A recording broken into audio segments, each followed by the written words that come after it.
Hello, I'm Kamal Santamaria. This is Counting the Cost on Al Jazeera, your weekly look at the world of business and finance. This week, Afghanistan. Billions in and billions out. The money being flown out of Kabul. Who does it belong to and what does the central bank intend to do to stop it? Also, the fight back in the States. Facebook, Apple, fracking technology. Don't count the US out. We speak to the Assistant Secretary of State for Economy and Business. And after the floods which cost Thailand billions, companies try to ensure it won't happen again. So let's begin with Afghanistan this week, where we know there is plenty of concern about security as international forces look to a 2014 drawdown. But has anyone thought about an aid drawdown at the same time, one with the potential to collapse the Afghan economy? Well, we have, that's for sure. That's what we want to talk about this week. Because donors have provided more than $52 billion to Afghanistan since 2001. President Obama even requested $12.8 billion for the 2012 financial year alone, just to equip and train Afghan forces. All of this in a country where the average income is $528, which goes to show how little aid reaches those who really need it most. And then there's the money which, forgive my phrasing here, goes walkies. $4.6 billion went out of Kabul's airport in suitcases last year, most of it out to Dubai. And that is just the declared figure. The real number, who knows, could be much, much higher, as Afghanistan has been the centre of a $68 billion global opiate trade. All this led to a central bank cap of $20,000 for those exiting the country. Anything higher requires a bank transfer. So you see, there is plenty of money around, but keeping track of it is the big problem, mostly because of corruption or, at the least, shady dealings. Emblematic of Afghanistan's corruption is the near collapse of Kabul Bank, its largest private lender. You might remember this, the bank accused of making nearly $900 million in improper loans to well-connected shareholders and their family members. Eventually, the central bank took control and removed the top executives. This was in December of 2010, but it caused thousands of depositors to just grab their money, grab their funds. There was a run on the bank, which in turn forced a bailout. Crucial here is that to this day, no one's been brought to trial and only a fraction of the money's been returned. In fact, the former central bank governor, Abdul Qadir Fitrad, publicly revealed a list of individuals who benefited from the scandal and then fled to the United States last June himself, fearing for his own life. So what have we covered off here? We've got aid money not getting to those who need it. We've got illicit funds going walkabouts. And then there's also the money which wealthy Afghans want to get out of the country, fearing civil war once NATO troops leave. Plus, many money lenders, or hawlas as they're known, are able to meet business needs much quicker and faster than the banks. They need to pay for imports from places like Dubai. Basically, you start to wonder, is any money hanging around in Afghanistan? Here's one of our feature interviews for this week. James Bays speaking to the governor of Afghanistan's central bank with the very simple question, what is being done to stop money leaving Afghanistan? Under the new ruling, anybody could take up to $20,000 or equivalent to that out of country. However, over that can be transferred through the banks. So if somebody is transferring money legally, will have to go to the bank and fill the right forms and declare for what purpose they're transferring money. It's all very well, though, changing the rules, but you have to enforce the rules as well. What sort of checks are taking place at the airport to make sure people are not still taking these vast sums out? Well, there are controls at the airports.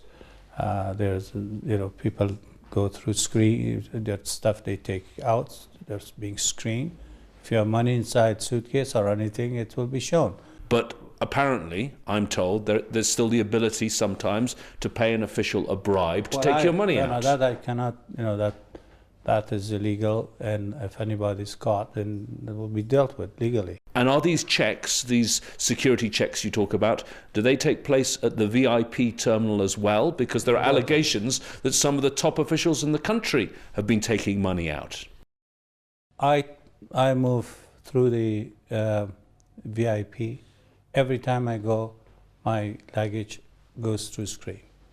And as far as I know, I could go. I'm not checked as a physical because of ministers and the central bank governor is being treated like that. But although they may not search me, but they always screen my luggage. Most of the flights from Kabul go to Dubai, and that is a place you consistently hear the ill-gotten gains from Afghanistan, whether it be Taliban money, corruption money, drugs money, has gone to be invested in Dubai or is in Dubai banks. Are you in touch with the authorities there in the Emirates to investigate where some of this money is? If there is a need, we have had in situations where we have asked other countries, including the Emirates, to cooperate with us and with regards to any account or any business. If it's legally done, that they have certain rules and it has to be an order by court in Afghanistan, this is done.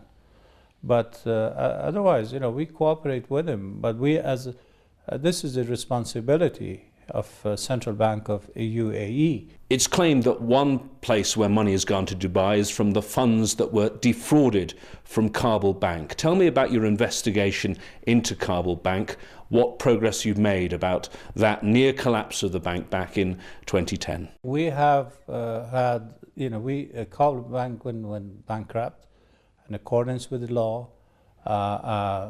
Receivership was established.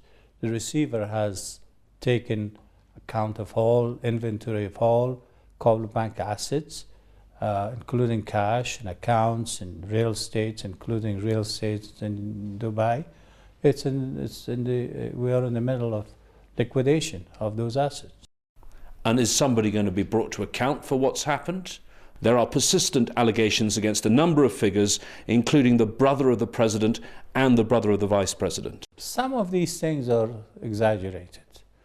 Both brothers of president and vice president, they were shareholders, very minority shareholders. And they were both of them are business people. They, as far as I'm concerned, they borrowed money. They were not in a position to steal money from the bank.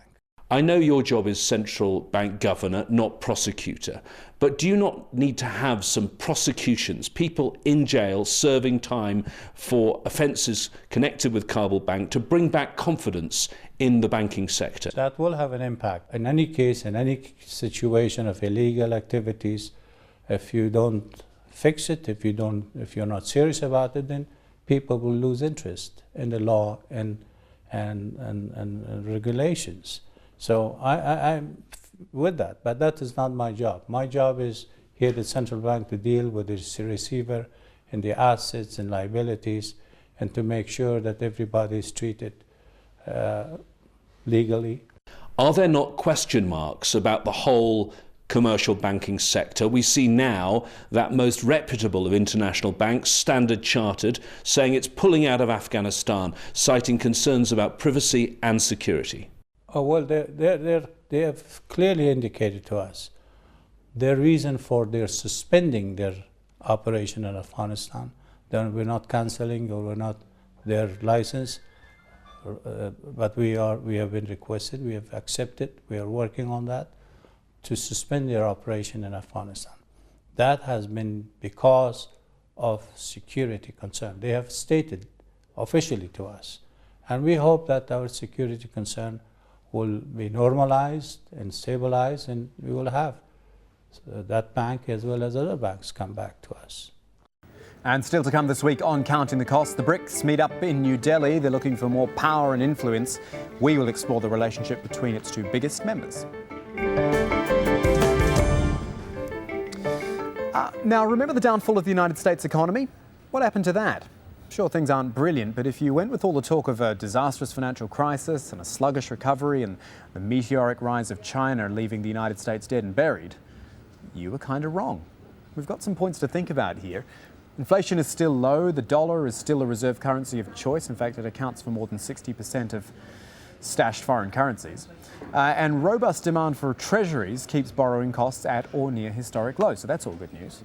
There's been an oil and natural gas boom spurred by a drilling technique called hydraulic fracking. It's controversial, but it is a boost to the economy. Imports accounted for only 44.8% of oil consumption last year, which is the lowest share since 1995. And then there's the tech sector. Apple, the most valuable company in the world now, born out of an era which still goes on today, to be fair, of entrepreneurship and California garage startups. In fact, here are some more numbers which show how valuable the tech sector has become. We had the Facebook IPO, of course, $100 billion or so expected there. The S&P index, which grew 7% in the fourth quarter of 2011, but if you strip out Apple, it only grew 2.9%. And the so-called app economy, a business which didn't exist 5 years ago, but now accounts for close enough to 500,000 jobs across the United States. And actually, we want to look at this sort of thing now, this whole apps business. If you're not up with this, it's for your iPads and your iPhones and your smartphones, the games and the tools and pretty cool things, if you like, which you can download to such devices. It's quite fascinating. Actually, the one we want to talk about, the big recent story, a game maker called OMG Pop, oh my God Pop, a struggling startup just a few months ago, but then it came up with this. It's an app called Draw Something. Really simple, and I'm actually online playing with someone now who's drawing something and I have to guess what it is eventually. Maybe that's a dinosaur or a duck or something, I don't know. As I say, it became a really big deal, and the gaming behemoth Zynga, which you may have heard of, actually bought them out for $180 million, just like that. This app economy is a huge thing. Earlier in this month, I did have the opportunity to speak to the Assistant Secretary of State for Economics and Business. He is Jose Fernandez, who was on a trip to Doha. I put it to him that a few years ago, people were predicting the end of the US dollar and oil was going to be priced in euros or a basket of other currencies, and yet none of it happened. Thank you, Kamal, for having me. You know, I'm old enough to remember, especially in the 1980s, 1990s, when Japan was growing, the people were predicting the demise of the U.S. economy. Didn't happen. Hasn't happened in a couple of other instances. We still have our problems. You know, we're still getting out of a recession that was probably the worst recession we've had since the Great Depression in the 1930s. But the thing that you have to remember is the U.S. economy is a very diverse economy. We don't rely on manufacturing. We don't rely on any specific natural resource. It's a very diverse economy. It's a very big market. We've got a very competitive and very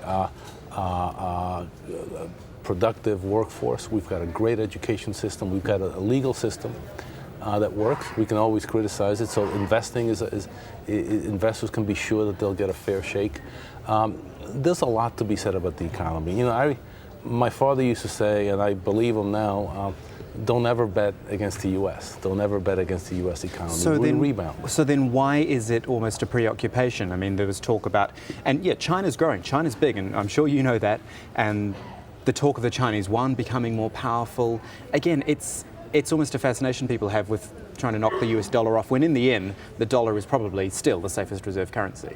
Well, you know, we are a nation that believes in competition. We're a nation that believes that if we are able to get a level playing field with any company in the world, we can compete and win. We can win our fair share of contracts.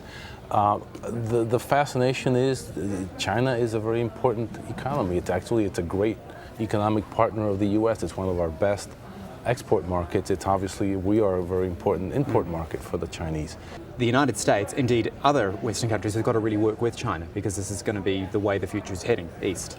Well, you know, let's not forget, China has been able to do something that was unheard of 10, 20 years ago. China has been growing at a 7 or 8% pace or more for the last couple of decades. They've been able to get millions of people out of poverty. There's lots to be said for that. As we see China as one of our best export markets for our companies. We also have no issues competing with China. What we say about China is what we say about any other country. Give us a level playing field. Do not support companies unfairly. And then we'll just compete, and that's something that we're happy to do, and it's the same thing that we said in the 1980s with respect to other countries. A few weeks ago, in that very chair where you were, we had Kevin Rose, who is a major player in San Francisco, in the Dig website and other sorts of things, and he said to me, look, jobs are there for people who want them. People want to start up companies. They want to get going there. There's unemployment for sure, but there's people with the creative juices who want to make this happen. How does the US government work into that to get employment going in a sector like the high-tech sector? How do you get in there and maximize all that intellectual power that is there? Well, it's in some ways you realize that after you've done it.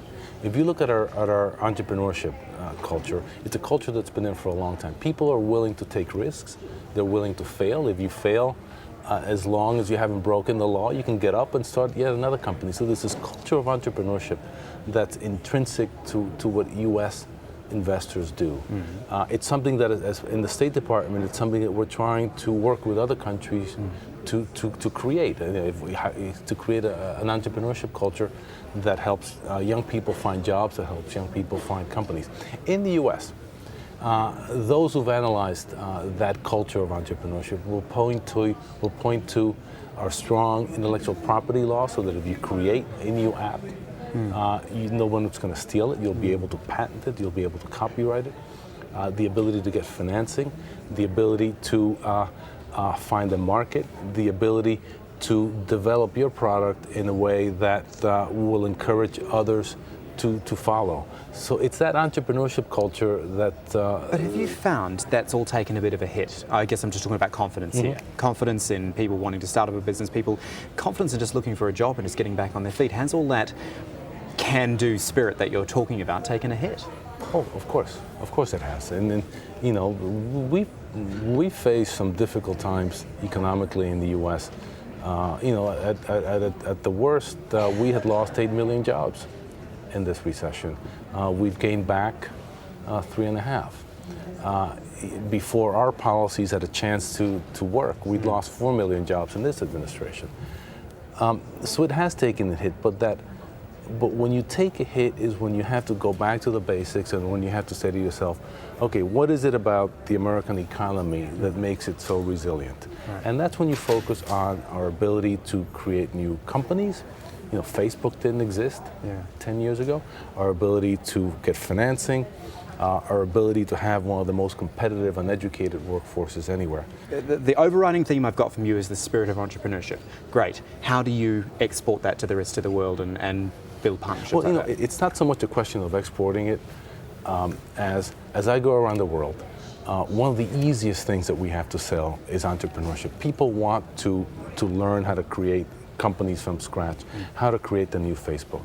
What we've done in North Africa is to put our young entrepreneurs from Silicon Valley, from Silicon Alley in New York, from other places, together with the entrepreneurs from the Maghreb who want to create their own companies. And you know, how do you go about getting an investor? How do you go about creating a business plan?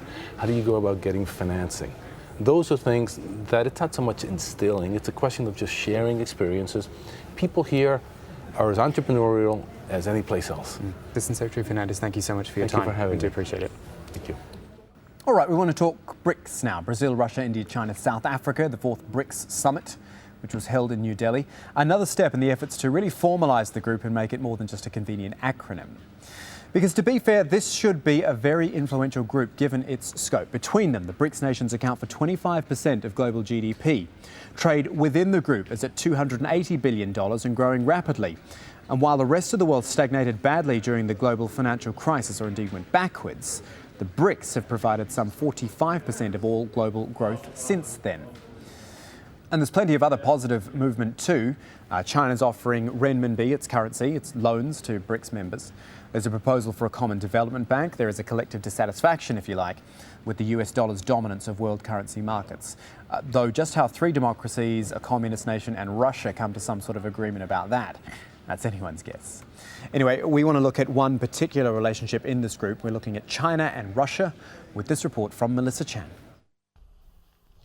For most of the 20th century, the tiny Chinese border town of Manzhouli remained in the shadow of its richer, more powerful neighbor. But over the last 20 years, things have changed. China is now the world's 2nd largest economy, and Russia now supplies what China demands. This is the lumberyard at Customs. Trees in Siberian forests are cut down to make Chinese furniture, buildings, and chopsticks. The trucks come in 24 hours, day and night. 2/3 of the timber China uses crosses this border check. Russia also sends in fertilizer, and China exports factory goods such as electronics and clothing. It is a fast-developing partnership. The two are also part of the BRICS bloc of developing nations, and trade between them is expected to hit $100 billion in a few years. Trade between China and Russia has changed. Now we import a lot more raw materials such as crude oil, timber, and minerals, especially oil and timber, because we lack these materials. But it's not an equal relationship. At the border, Russians visit China to buy TVs, appliances, manufactured goods their country no longer produces. Fewer Chinese, on the other hand, have interest in anything on the other side. In town, Chinese businesses cater to the Russians. This outpost, once of a few thousand people, has ballooned to a city of over 100,000. At this restaurant, most of the staff are not locals, but Chinese who have traveled from far to profit from this boomtown. Over the past 10 years, changes to the city have been significant. From big-scale to small-scale trade, we've seen faster growth. A lot more stores have cropped up along with a market for traders.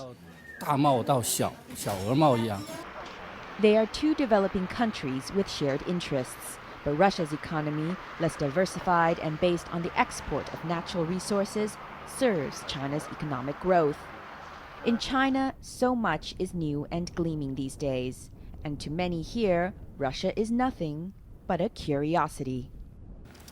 Now, 2011 will go down as the worst year for economic losses from natural catastrophes and man-made disasters. Estimated losses totaled $370 billion, according to the reinsurer Swiss Re. 2011 also the second worst year for the insurance industry, with losses of $116 billion. Give you an example here, Japan's earthquake, remember that of course, which cost the insurance industry an estimated $35 billion. That makes it the most expensive earthquake in history. But then you've got the entire collective economic loss, which was much higher at $210 billion. We're going to look at Thailand though. Remember the floods there? Well, insurance-related losses totaled $12 billion. And now the country's industrial parks are having to prepare their defences in case they're struck again by flooding. This from Wayne Hay. Thailand's flood defences are beginning to take shape. This is the first stage in the construction of a 9.5-kilometre wall to try to prevent water invading one of the country's valuable industrial estates. Just a few months ago, the entire area was underwater. The government is yet to deliver on its promise to pay 2/3 of the cost of the wall, but the factory owners and park management can't afford to wait. When the floodwaters threatened industrial parks like this last year, they hurriedly built makeshift dikes to try to prevent the water from entering into the park itself. In the end, the dikes weren't nearly high enough and the floodwaters rose above them and completely engulfed all the factories. As the cleanup continues from the last flood, attention is turning to the next wet season, which could start in just over a month. The permanent defences won't be ready if another flood strikes, but a temporary wall will be. We will be protected by our dike, and we believe that what the government is planning to do will be finished, at least around our area. 7 industrial estates were flooded last year, costing the country billions of dollars. Factories belonging to international giants like Honda, Sony and Western Digital came to a complete standstill. Most of the affected companies still haven't resumed full production. Trusty old machines sit dormant outside their homes, waiting for their fate to be decided. Vacant land is now being used as scrapyards, where millions of dollars worth of equipment has been dumped. The Thai government is hoping the country's economy will grow by 7% in 2012, but that will depend on political and environmental stability. And we haven't really had a normal year for a very, very long time because we've had, a series of both natural and man-made shocks. But one thing I think that's very clear is how resilient the place is. And I think that hasn't changed. And I think as a result, we'll still be quite an attractive investment destination overall. Most of the flooded businesses have weighed up the costs of moving to another country and have decided to stay in Thailand. They say the government's plans to combat the future flood threat are positive, but the problem is most of those plans won't be implemented in time for the coming rains. And that is where we're going to leave you for this week. If you want to get in touch, though, 3 easy ways to do it. Twitter, first of all, at Kamal AJE is me, obviously. At Abid Oliver Ali is our business editor. You can send us a tweet or you can email us. countingthecost@aljazeera.net is the address. While you're online, head over to aljazeera.com/business. You can click the CTC tab at the top, and that's where it'll take you. We put all our episodes up for you to catch up on whenever you'd like. That is it for this edition of Counting the Cost. I'm Kamal Santamaria from the whole team. Thanks for joining us. The news on Al Jazeera is next.